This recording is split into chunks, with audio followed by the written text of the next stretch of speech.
Good morning, grade 4. I take immense pleasure in welcoming you all for recorded series of lessons organized by Vocal Global School. In our first lesson, I will walk you through two scenarios followed by some tasks. Scenario 1. One day my mom gave me 100 rupees. I was going to buy something in the convenience store. I didn't care what the exact total bill would be. The only thing I wanted to know was whether I would be spending more than 100 rupees or not. I also wanted to know that whether my money was enough to buy the items from the grocery store. The items which I put in my basket cost the following. Maggie, cost price of Maggie was 11 rupees. Cost price of Coca-Cola was 27 rupees. Matchbox cost to 9 rupees. Kit Kat cost was 18 rupees and bread cost was 23 rupees. With these costs, I want to know if I have enough money to pay for all these.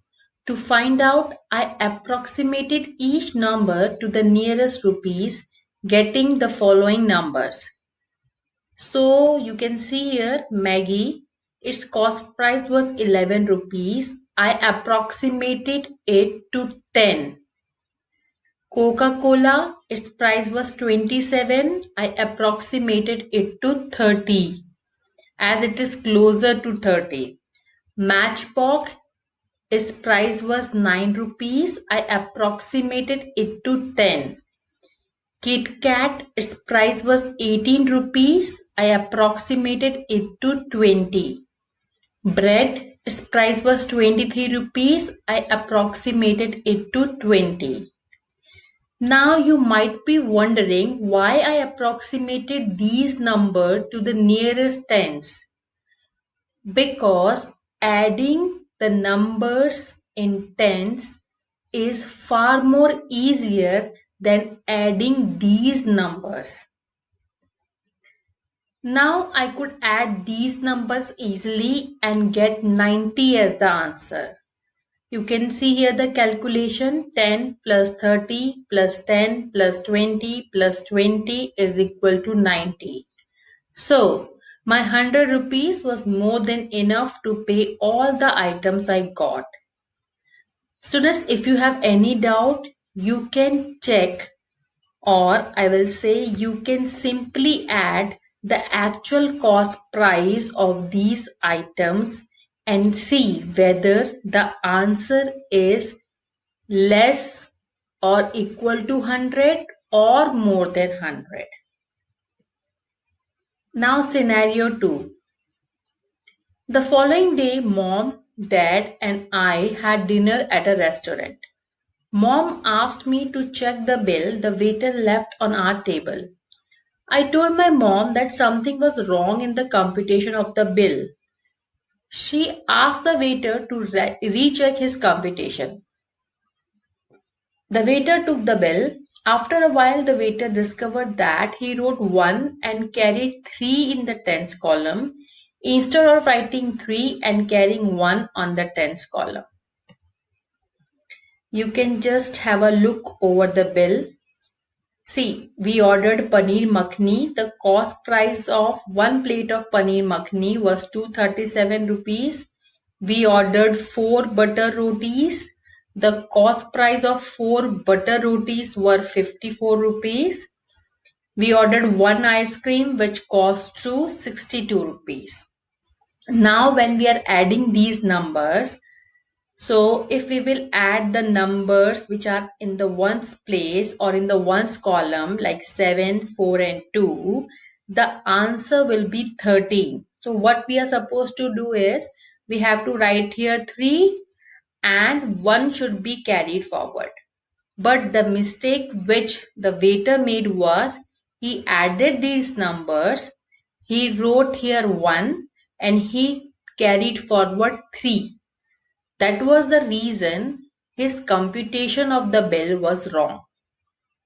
Now my mother was quite surprised how just looking at the bill and within a second I told her that something is fishy with the bill. So I explained her that what I did was I simply rounded 237 or approximated 237 to 240, 54 to 50 and 62 to 60, and then added these number mentally. So 240 plus 60 was 300, 300 plus 50 was 350.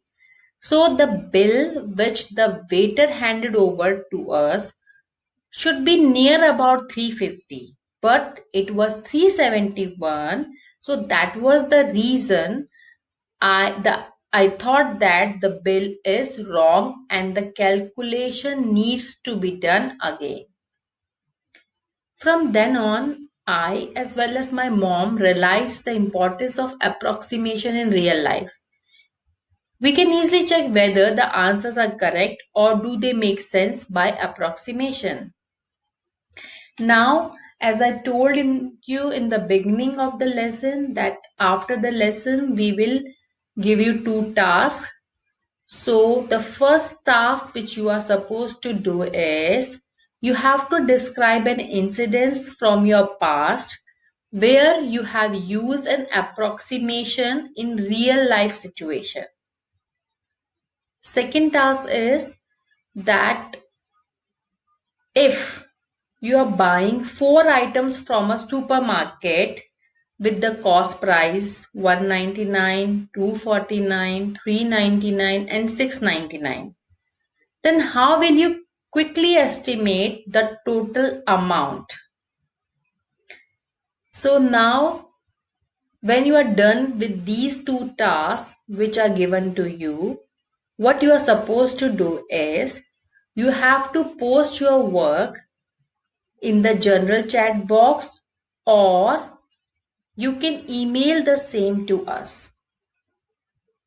So once your both the tasks are completed, you can simply go in the chat box of your class team and post your work over there, or you can email the same work to your respective HRTs. Thank you, grade 4.